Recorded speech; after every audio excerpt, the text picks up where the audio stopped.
we're flying a Catnip rocket to Mars. Maybe NASA should look into that type of propellant. Hello everybody and welcome! Since the recent updates for Kitten Space Agency have been implemented into the game, or rather the pre-alpha release of the game, I decided maybe it's now time to actually perform a full mission inside this game, or inside this, well, beginnings of a game. And we're launching from one of the new launch sites that are available since the previous update, and it should be Cape Canaveral Launch Complex 39A. And since we don't have any staging yet or any real rockets or boosters that we can build, we're just starting with our so-called rocket and flying away and burning all that extensive tank content of propellant. About what's in the tanks, we'll talk about it a little bit later. I had a little bit of a revelation about that.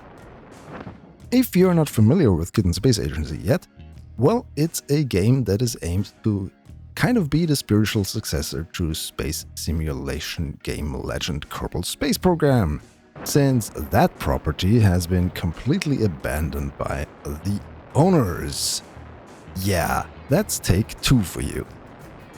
Alright, we're now in the, well, not really the upper atmosphere, more like the mid-atmosphere, but my brain is still wired to Kerbal Space Program and 20k would be already very high up there, but it's not as high here, well, while we're dealing with Earth.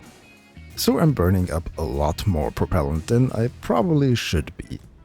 And I'm also not really familiar yet with axial tilt and where to really fly, and also that a nav ball is not as familiar as the old one in Kerbal Space Program.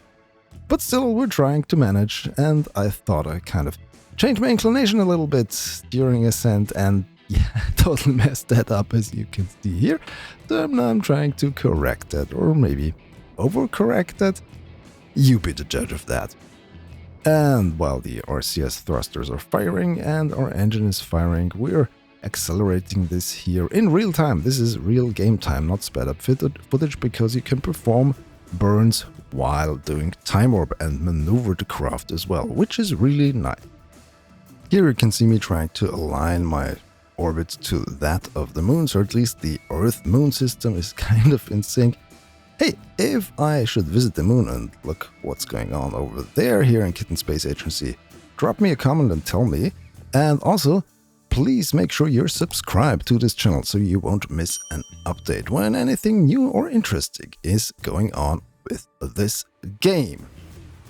Anyway, yes, as I mentioned, we're going to adjust our trajectory here.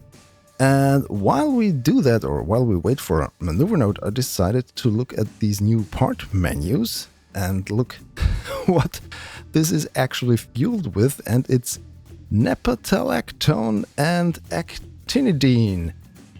And those are basically catnip, as you can see here. And also, actinidine or actinidine should not be confused with actinidine, which is basically something in kiwi fruit, so which would also be fun because Rocketworks, the company developing Kitten Space Agency, is based in New Zealand, so it would be catnip and kiwi juice, but they decided to go with 2 times catnip. So yeah, we're flying a catnip rocket to Mars. Maybe NASA should look into that type of propellant.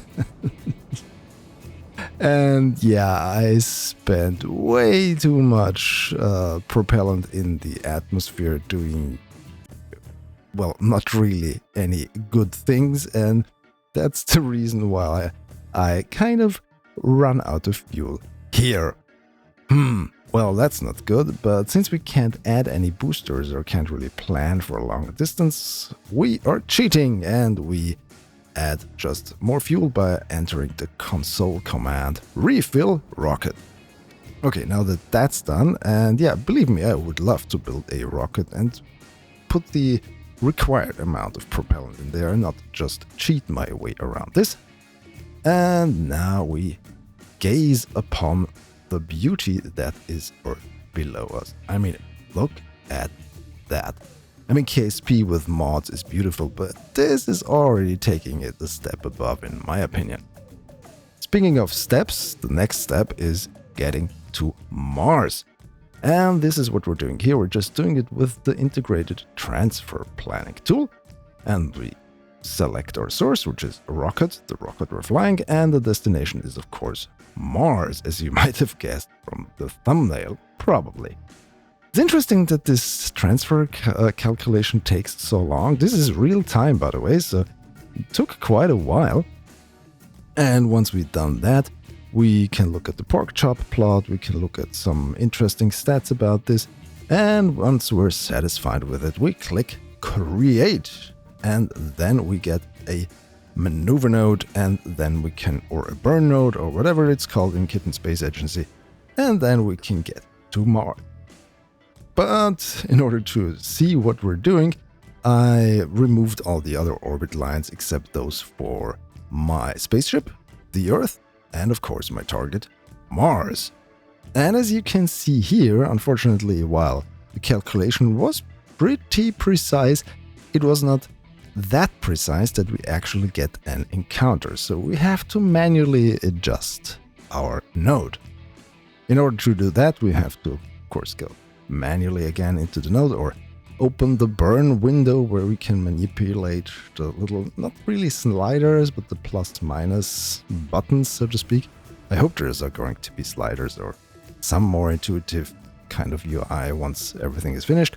And yeah, we have to close our distance to Mars so we can actually get an encounter. This is a bit tedious, and it's also one of the not so much fun things in Kitten Space Agency and of course in Kerbal Space Program. Both games have this issue that if you plan a maneuver, then you have to finagle around until you finally get something like you've seen here, an actual encounter trajectory that's close to the planetary body you want to visit. And yes, that's what we're doing now. We're performing our burn to finally get there. We're on our way to Mars. Let's send some kittens to Mars.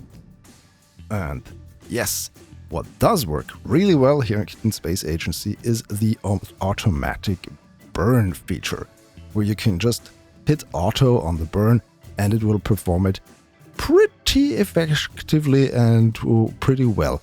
We didn't hit the trajectory as exactly as the maneuver node predicted, but it was close enough, and some fine-tune adjustments afterwards brought me really where I wanted to go, which is, yes, here, Mars, where we can see the sphere of influence growing in a reddish hue, so maybe we would not have known this is Mars if we wouldn't see this as red, but here we are, and now we have to stabilize our orbit around this because we don't want to escape Mars, we want to land there, of course. That's why you go there, right? If you go to Mars, you want to land on Mars.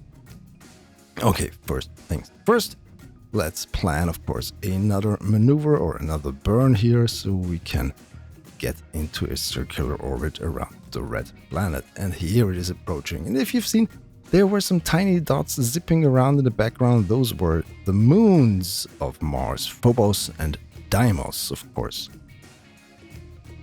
Getting close on approach, looking really good there, what they did here.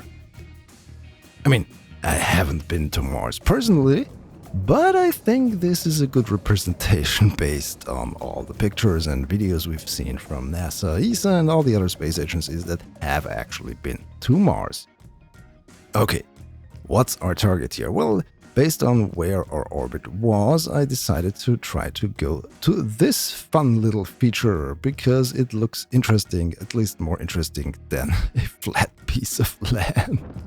And it is actually a crater that has a name. It's Ascreus Mons, which is a shield volcano. So this was once an active volcano, and it is named after the birthplace of the ancient Greek poet Hesiod, who, if the Wikipedia pages are correct, lived at probably around the same time as Homer, the guy who wrote, of course, the Ilias and Odyssey and whatever.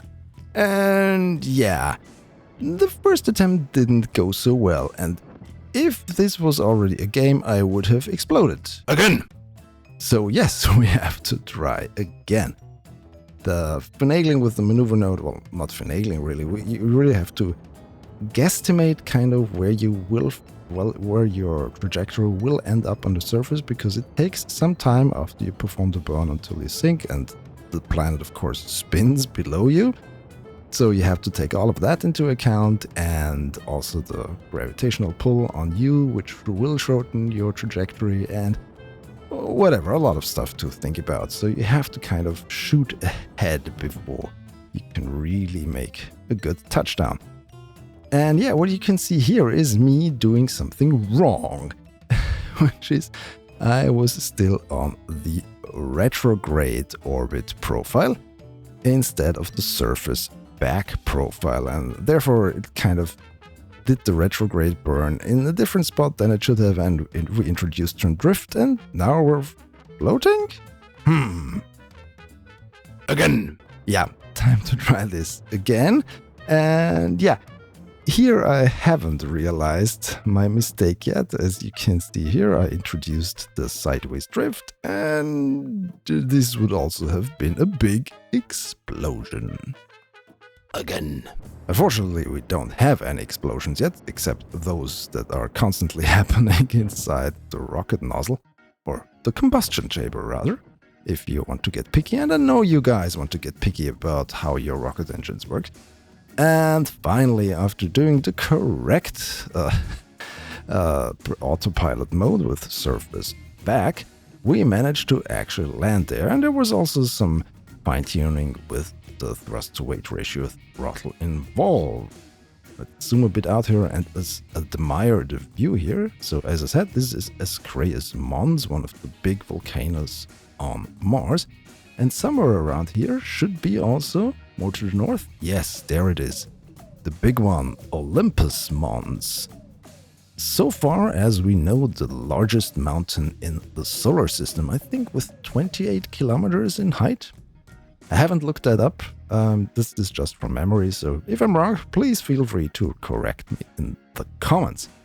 And if you enjoy this type of content and want to support me and keeping this channel sponsor-free, maybe head over to Patreon, where you can watch all of my videos ad-free for a small monthly contribution or a small singular payment for once-in-a-while videos.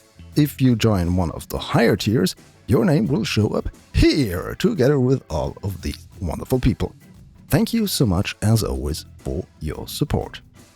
Alright, this was my first full mission to Mars, from start from the surface of the Earth to landing on the surface of Mars.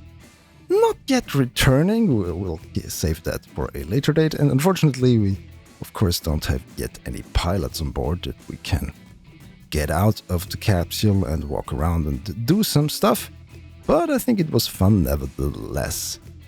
What planet or moon should I visit next? Tell me in the comments below. If you enjoyed this video, please subscribe to my channel for more and follow me on my social thingies. The links are in the description. Thanks for watching. Goodbye.